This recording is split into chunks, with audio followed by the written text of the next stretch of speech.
Good morning, friends! Kamusta na kayo?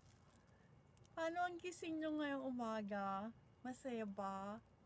O may iniisip? O tinitingnan kung ano ang new phase of the day niya?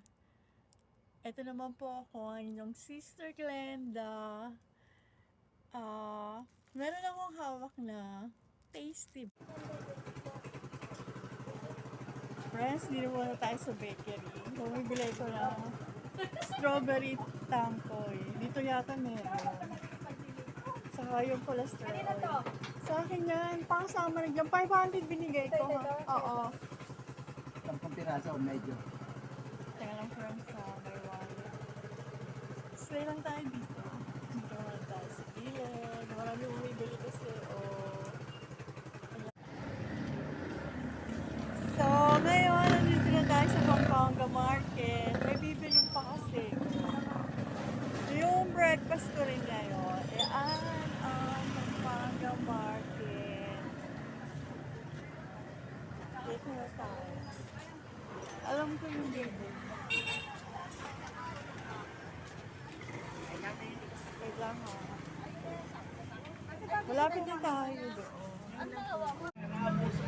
Dito naman tayo ngayon sa itlog. Bibili ko ng itlog. Dito ayan itlog Pagbilan itlog. Alin ho? Itlog po dito. Anim siya. Ito ba? Ito si itlog. Hindi ka magtitinda ha? Hindi ka na magtitinda ng kare-kare. Bukas nagtitinda ka. Dito naman tayo sa bayan. Bilihan ng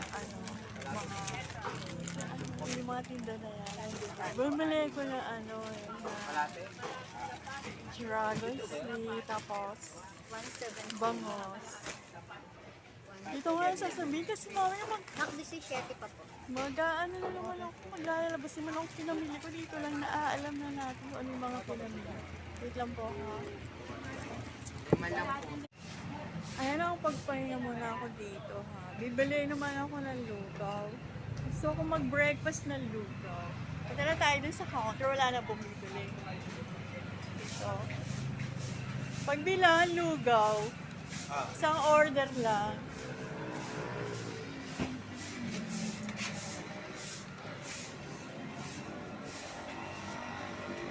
Isang lugaw. Ha?